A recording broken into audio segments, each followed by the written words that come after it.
नमो भगवते तस्मै कृष्णायाद्भुतकर्मणे रूपनाम विभेदेन जगत कीर्ति यो यतः सच्चिदानन्दरूपाय विश्वोत्पत्त्यादिहेतवे तापत्रय विनाशाय श्रीकृष्णाय वयं नुमः। इस 10वां स्कंद अध्याय 2 भगवान का गर्भ प्रवेश और देवताओं द्वारा गर्भ स्तुति।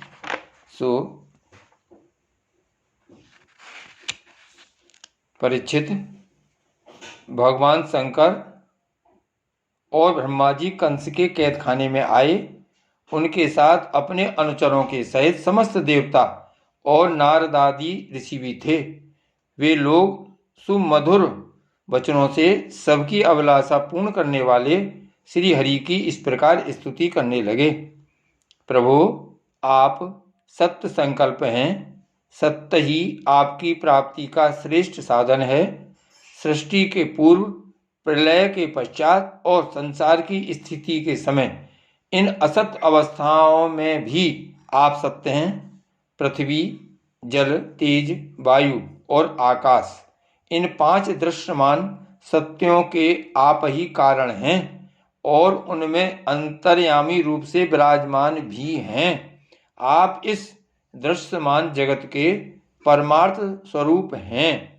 आप ही मधुर वाणी और समदर्शन के प्रवर्तक हैं। भगवान, आप तो बस सत्य स्वरूप ही हैं।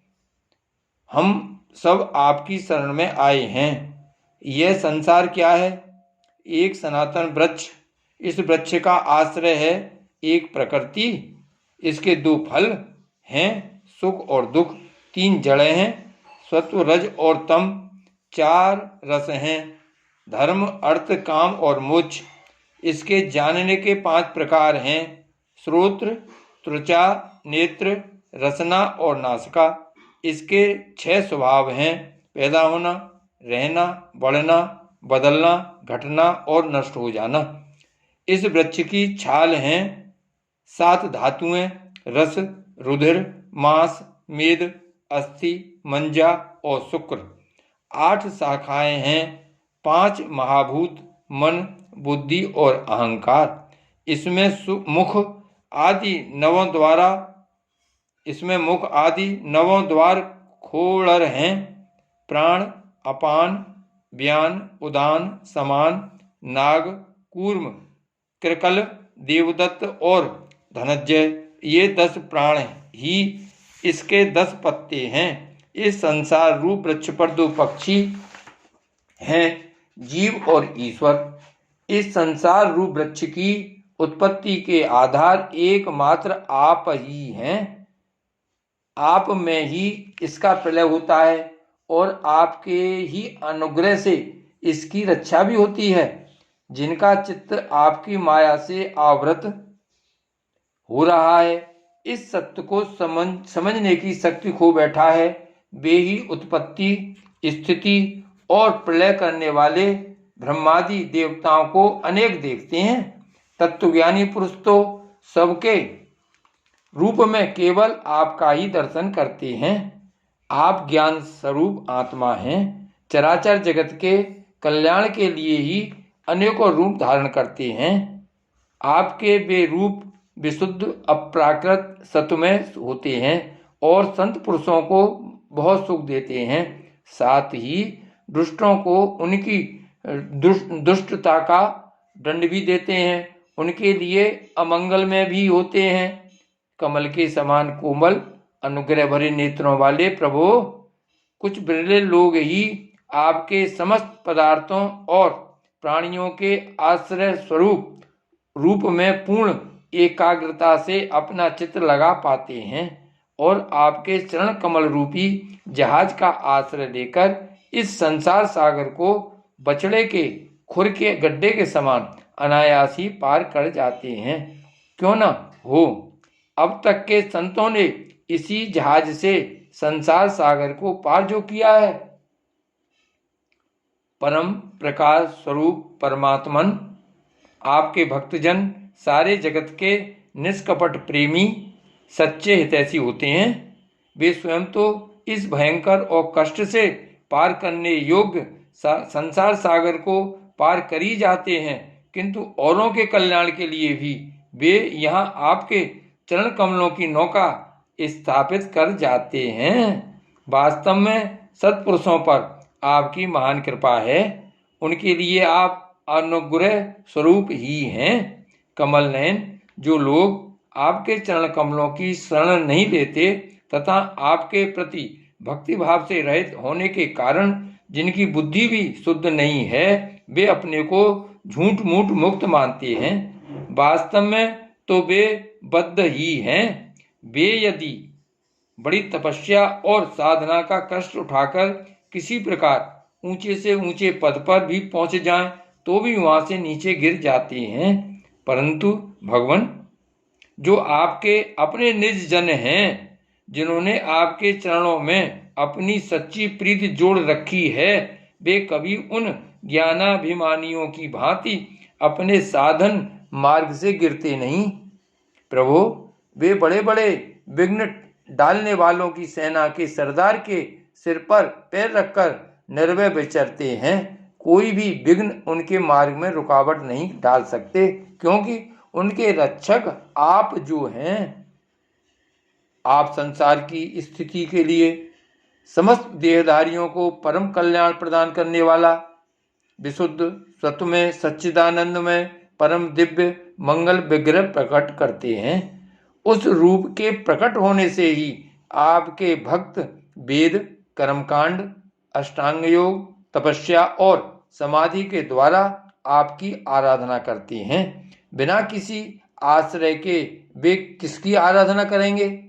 प्रभु, आप सबके विधाता हैं। यदि आपका यह विशुद्ध सत्वमय निज स्वरूप न हो, तो अज्ञान और उसके द्वारा होने वाले भेदभाव को नष्ट करने वाला अपरोक्ष ज्ञान ही किसी को न हो। जगत में दिखने वाले तीनों गुण आपके हैं और आपके द्वारा ही प्रकाशित होते हैं, यह सत्य है। परंतु इन गुणों की प्रकाशक वृत्तियों से आपके स्वरूप का केवल अनुमान ही होता है, वास्तविक स्वरूप का साक्षात्कार नहीं होता। आपके स्वरूप का साक्षात्कार तो आपके इस विशुद्ध सत्व में स्वरूप की सेवा करने पर आपकी कृपा से ही होता है। भगवान, मन और वेद वाणी के द्वारा केवल आपके स्वरूप का अनुमान मात्र होता है, क्योंकि आप उनके द्वारा दृश्य नहीं, उनके साक्षी हैं। इसलिए आपके गुण, जन्म और कर्म आदि के द्वारा आपके नाम और रूप का निरूपण नहीं किया जा सकता। फिर भी प्रभु, आपके भक्तजन उपासना आदि क्रिया योगों के द्वारा आपका साक्षात्कार तो करते ही हैं। जो पुरुष आपके मंगल में नामों और रूपों का श्रवण, कीर्तन, स्मरण और ध्यान करता है और आपके चरण कमलों की सेवा में ही अपना चित्त लगाए रहता है, उसे फिर जन्म मृत्यु रूप संसार के चक्र में नहीं आना पड़ता। संपूर्ण दुखों के हरने वाले भगवान, आप सर्वेश्वर हैं। यह पृथ्वी तो आपका चरण कमल ही है। आपके अवतार से इसका भार दूर हो गया। धन्य है प्रभु, हमारे लिए यह बड़े सौभाग्य की बात है कि हम लोग आपके सुंदर सुंदर चिन्हों से युक्त चरण कमलों के द्वारा विभूषित पृथ्वी को देखेंगे और स्वर्गलोक को भी आपकी कृपा से कृतार्थ देखेंगे। प्रभु, आप अजन्मा हैं। यदि आपके जन्म के कारण के संबंध में हम कोई तर्क ना करें, तो यही कह सकते हैं कि यह आपका एक लीला विनोद है।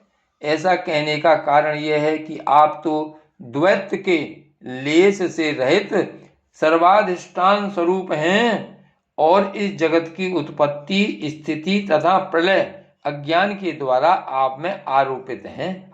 प्रभु,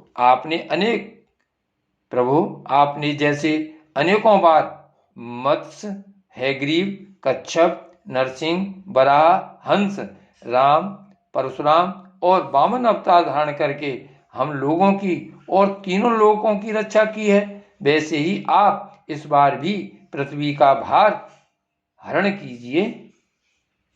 यदुनंदन, हम आपके चरणों में वंदना करते हैं।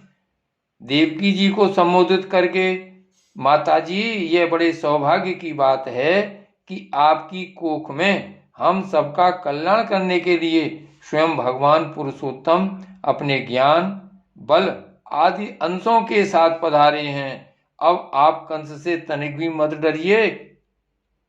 अब तो वह कुछ ही दिनों का मेहमान है। आपका पुत्र